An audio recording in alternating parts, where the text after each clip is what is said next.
All right, I'm gonna see if I can get this filmed today. You see, I've got all the appropriate equipment. Catch me a mole. See if I can get this thing propped up so you can see what I'm doing. Hopefully this works. All right. Some people say you gotta wear gloves, but you don't. I've caught most of mine without gloves. I'm only wearing them today because it's cold out. All right, now all this dirt, I need it out of the way, but I'm gonna use it later. I'm gonna put it back in the hole when I'm done. So I'm just gonna throw it in a bucket after I catch him. I can fill the hole in, all that. Now I got this tool. I don't know what it is, but it's kind of long and skinny. Works pretty good to poke in the hole and figure out which direction they're going. So see, he's going this way to my right, and that's pretty much it. So this guy is kind of a dead end hole. I don't think I'm gonna get him. It's awesome if it goes one way and then goes the other, or even goes the other this way, right? But it's right here pretty much. Now, this shovel was wider. I took the time with a grinder to cut it down so it's the same size as the traps, because that makes a big difference. Victor out of sight traps. So trail runs this way, right? So I'm gonna see if I can punch the center of that hole. Hopefully get it right on. Smaller the hole the first time, the better. All right, now get this out of the way, throw it in my bucket. I'm gonna poke around, see if I can still find that hole. Should change directions. Perfect. Pass through. That's what I wanted. All right, so I had to adjust my hole because I need the trap perpendicular to the hole.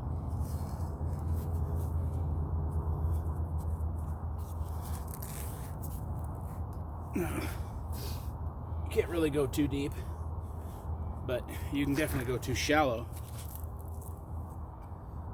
for the hole. Still not quite adjusted right. I'm a little turned funny, but I'm bigger than I want to be. I'll show you why. Now, these things will break your fingers. You gotta be careful. You can get this on the right side to begin with. One on the other, one side, one on the other. Now I can push this down. First thing I'm gonna do is I'm gonna set the safety. Okay. Now I'm gonna get this thing locked in deep because I don't want it to be easy to set. I like to bend these back a little bit so they're more aggressive. And when I actually set it, I'm gonna barely get this thing on there so that it wants to pop off. Right? We'll get there later. So set these aside. I hang them on the side of a bucket. All right, so I'll lose them. I dropped them in the grass and spent way too long looking for them. Now, when I set this thing in the trap, in the hole, it's got to be a little bit lower than the hole, so they have to go under it. Right? I'm not going to stick my finger in there because I don't want to break it. Now, it's going to sit in there okay. Now I need a wall. Build a wall this way, and the mole comes through, they dig the wall, they dig in the wall, and they hit the trap, and boom, they set it. Now, take some of that dirt, build the wall. Insert jokes there.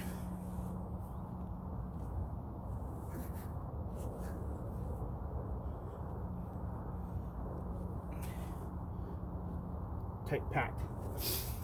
A lot easier to set these traps in the winter when the ground's wet, because you can pack that dirt, make that wall hard for them to get through, so that they gotta mess with that wall to get through. Now, I can use my little short tool to clean out the sides because I need the entire trap sitting on the trigger. It's more sensitive that way.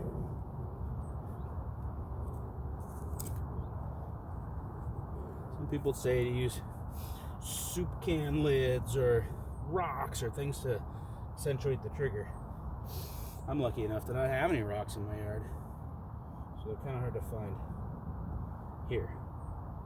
Now, see how that thing's setting right on the wall? I'll get a close-up for you in a second. Right? Now, this trap's not ideal because it's a little offset. And whoa, eat my words, I found a rock. I don't need a rock. I do need troughs on each side so I can set the trap where it belongs. Doesn't really matter the angle these are sitting at, vertical, you know, because gravity, the wall, they're going to come in, they're going to trip it. Now, let me move this down so you can see what I'm talking about. So I got my tunnel over there, got my tunnel over here, right? And it's resting all of its weight on the trigger.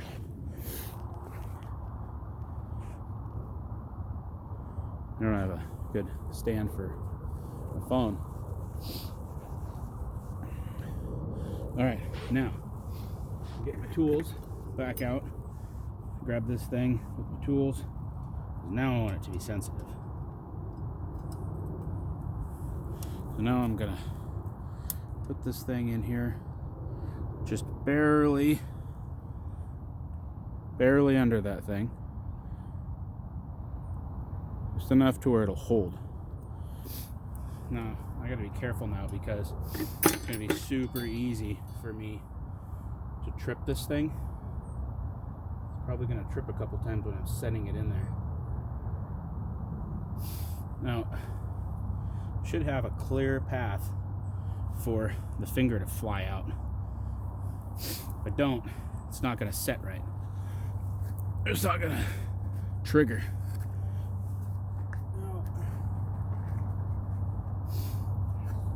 It's not a bad idea to take some of your sod cuts, which I can't find anymore, and kind of cover the trap on the sides. Now what that does, actually puts a little bit extra weight on the trap, makes it more sensitive, and also makes a kind of a firm path to catch him. Now, I just saw a worm. It's not a good time to talk about worms. Moles eat worms. They don't eat anything that's not moving. So, you could try to poison them all you want. It ain't gonna work because they only eat things that move. Now, I got my trigger set. I got my hole barricaded up just with a little bit with some, right? So you see how I can't really see in there. Now I'm gonna get this trigger out of the way.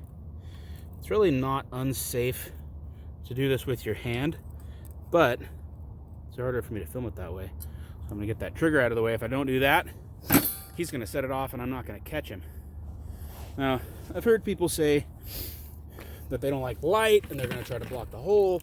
I don't know if that's true, but I cover it up with some fabric and a cone. Cone keeps my kids out of the hole, shows me where they are. I'm not going to mow over it, and I'll know where to find it to come check it.